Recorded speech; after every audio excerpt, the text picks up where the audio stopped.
Okay, it appears that I am live. Excellent. Let's. Okay. Testing. Let us see the first name cookie. Is present in the browser after a client registers and prior to the client logging in. Okay, so let's log out. And let's go sign up. Register. Let's register a brand new user. Let's name him Robert. Segway, I guess. Just use a throwaway.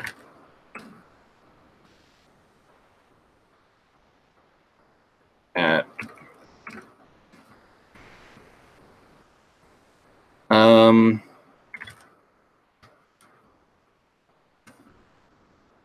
and sign up. We can see here. Let's go ahead and save that. We see here that Bobbert is present here, and if we were to look at the code, we would see that this is indeed a cookie. I apologize for the tiny notification in the bottom corner there. That's for another class. So let's try and look at. Shoot, how do I see cookies again? I'm trying to remember.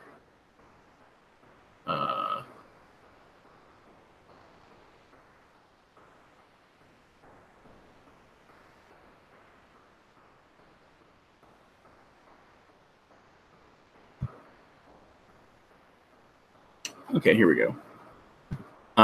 First name cookie, value Bobbert, right here. So that's objective 1 of test. Accomplish, but the cookie is removed after the client logs in. So let's log in as throwaway@email.com, sign in. Bobbert Segway logged in.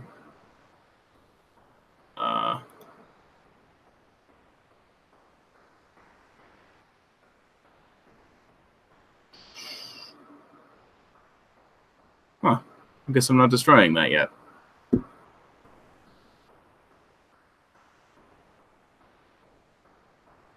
But okay, let's test that the logged in user's name as part of a welcome message is visible in all views after login. So this is going to take a while to test all views. Let's go to the home view. Behold, a Bobbert. Actually, I think I'm using the first name cookie just here. Maybe that's why I'm not destroying it. Anyway, it's here. It's here. It's even here.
out, but my cats just disconnected the audio cable from my microphone because they were like grooming each other on top of it. So I have no idea how long my audio has been gone, and for that I apologize. We're just going to kind of press forward a little bit. Basically, I covered that you're not able to add a review unless you're logged in, but reviews are shown on the relevant product page. So for instance, if we go to Canon and we go to Mortar, we see that a user boy has indeed reviewed it, although he has not said much of anything that is useful. In the reviews table, we see that the reviews are correctly associated with the correct client. I've only done tests with the admin. The client's reviews appear in the client admin view after logging in. Okay, so let's log in. Let's log in as Bobbert. We're logged in, and we can see that he has indeed reviewed the Koenigsegg. And that this is what he thought about it, and these are the options to modify and delete. A review can be updated and deleted by the client. Okay, so let's go to modify. Let's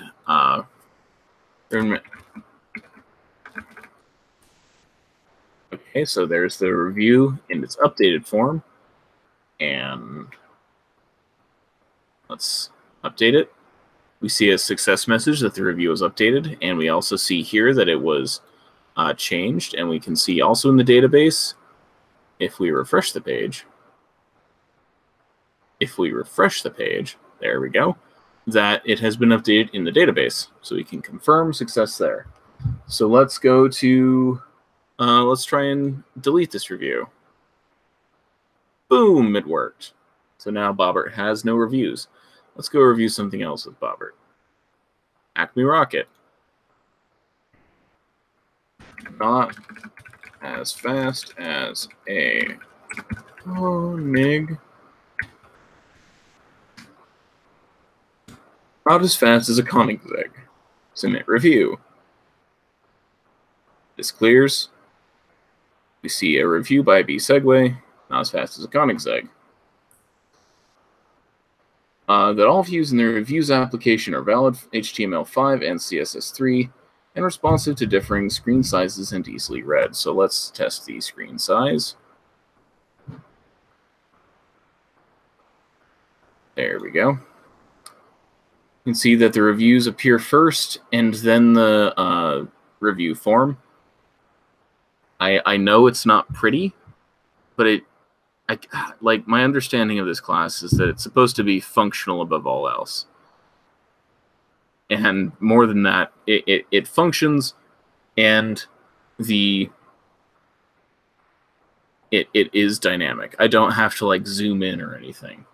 Now let's try and see if it's valid HTML. HTML validator. You can see that I've got some warnings, but no errors. No errors. Yeah. So I'll be using the reviews application. Okay, so I need to specifically let's go to yeah, no errors, no warnings. No errors, no warnings. No errors, no warnings.